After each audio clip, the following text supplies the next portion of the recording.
Salutare internet și bine v-am regăsit pe canalul nostru de YouTube. După ce am făcut review la Galaxy S10 Plus și bineînțeles încă așteptăm să vină S10 normal și S10, am observat prin comentarii că voi vreți review-uri la sisteme. Și e bine, am aici un sistem cu Ryzen 5 2500X. De asemenea avem o placă grafică RX 590 de 8 GB, 16 GB RAM Dual Channel și bineînțeles spațiu de stocare destul de generos, adică 240 de GB un Kingston A400 și clasicul Seagate Barracuda de 1 TB, care este bineînțeles HDD. Dar înainte de toate, nu uita să te abonezi și să activezi notificările, iar mai apoi intră pe cel.ro/giveaway pentru a te înscrie în concurs. Numele acestui sistem este Diaxa Smart Gamer și se găsește pe site-ul nostru în jurul sumei de 3600 de lei. Mergem mai departe, ca de obicei, și ne vom uita la benchmark-uri. Trebuie să menționez faptul că Cinebench-ul este versiunea nouă. Adică dacă intri pe site-ul lor, poți să downloadezi versiunea veche și bineînțeles versiunea nouă, care are niște instrucțiuni și niște modalități de benchmark-uri ceva mai moderne, care să fie în pas cu noile tehnologii. Așadar, hai să ne uităm la TimeSpy, unde am scos 4790 de puncte scorul general și 4904 puncte scorul pentru placa grafică. Firestrike, 13357 de puncte scorul general și bineînțeles 16888 pentru placa grafică. Și în final Cinebench, unde putem observa că au schimbat această imagine. Am scos așa 381 de puncte pentru single core și 1916 puncte scorul general al CPU-ului, sau mai bine spus al procesorului.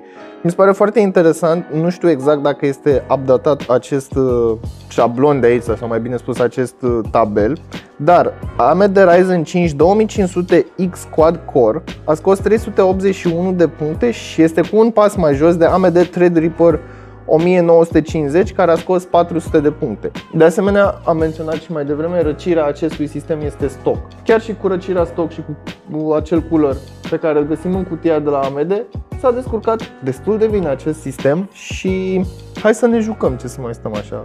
Sistemul s-a comportat foarte bine atât pe partea de performanță cât și pe partea de temperaturi, aceasta atingând o valoare maximă de 71 de grade în cazul lui BF5. În Fortnite, Riva Tuner s-a încăpățânat și nu a vrut să afișeze corect datele, însă chiar și așa, experiența de gameplay a fost neîntreruptă, fără sacadări sau alte surprize. În jocurile competitive precum acesta sau PUBG, rata de FPS-uri a variat între 70 și 90+, însă nu a scăzut niciodată sub 60. Același lucru îl pot spune și în cazul jocurilor precum BF5 sau GTA 5, acestea au rulat cu detaliile date pe High, respectiv Very High. Toate jocurile au fost rulate la o rezoluție Full HD, în modul Full Screen, cu opțiunile pentru VSync și Motion Blur oprite.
concluzie, avem pe masă un sistem de gaming, să-i spunem nici entry level, nici mid-range, cu siguranță nu este high-end. E bine, avem o placă de bază cu chipset A320. Asta înseamnă că este un chipset basic care nu te lasă să faci overclocking. Și pentru că tot vorbim de chipseturi, poți intra pe site-ul de la AMD, dai Learn More și în momentul în care dai Learn More o să-ți apară chipseturile în ordine descrescătoare. Adică de la X470, care este chipsetul cel mai puternic și care are foarte multe funcționalități, către cel mai simplu chipset A300. Dacă vrei să înveți mai multe despre procesoarele AMD și chipseturile AMD, e bine, poți intra pe site-ul lor, deoarece mi se par un pic mai bine structurate decât la Intel și pe lângă asta informațiile detaliate sunt foarte ușor de accesat, adică dai un scroll mai jos și în momentul acela găsești tot felul de informații, tot felul de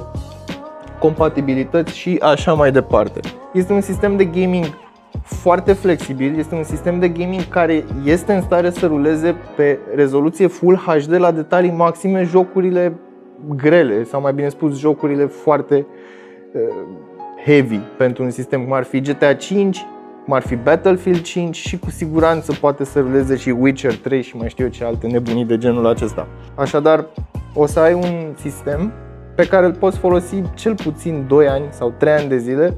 Și în momentul în care au trecut aceștia 3 ani de zile vei putea să joci jocurile de atunci, însă nu la o rezoluție Full HD, ci la o rezoluție HD cu detalii date pe medium, eventual nu pe high, sau viceversa, Full HD cu detaliile pe low. Încă o chestie foarte interesantă pe care am observat-o la AMD în ultima perioadă, cumva au început să acorde mai multă importanță și bineînțeles să acorde mai multă atenție clienților în ceea ce privește software-ul, în ceea ce privesc driverele, în ceea ce privesc update-urile, în ceea ce privesc upgrade-urile și așa mai departe. Îmi place acest soft, Radeon Settings și AMD Ryzen Master of the Ryzen. AMD Ryzen Master este un program care te lasă să te joci cu procesorul fără să fii nevoit să intri în BIOS. Dezavantajul este că în cazul în care nu ai un chipset care te lasă să faci overclock, anumite opțiuni din acest program nu sunt folosibile. Dar, pe de altă parte, îți dă un control și, mai bine spus, o viziune destul de amplă în ceea ce privește lucrul din spatele interfeței tale. Adică îți arată temperaturi, îți arată frecvențe de la RAM, îți arată temperaturi la procesor și așa mai departe. Acestea fiind spuse, eu am fost Dragoș, acesta a fost Diaxa Smart Gamer și atât. Nu e Smart Gamer V2. Până data viitoare, nu uita să verifici descrierea pentru linkuri utile, prețuri actualizate, linkuri către acest sistem, dar și alte sisteme preconstruite de dinainte. Ce crezi că poți face cu un sistem exclusiv AMD? Mă rog, nu chiar exclusiv AMD, însă avem procesor AMD și, bineînțeles, placă grafică AMD. Lasă-mi părerea ta în secțiunea de comentarii mai jos și ne auzim data viitoare. Pa, pa!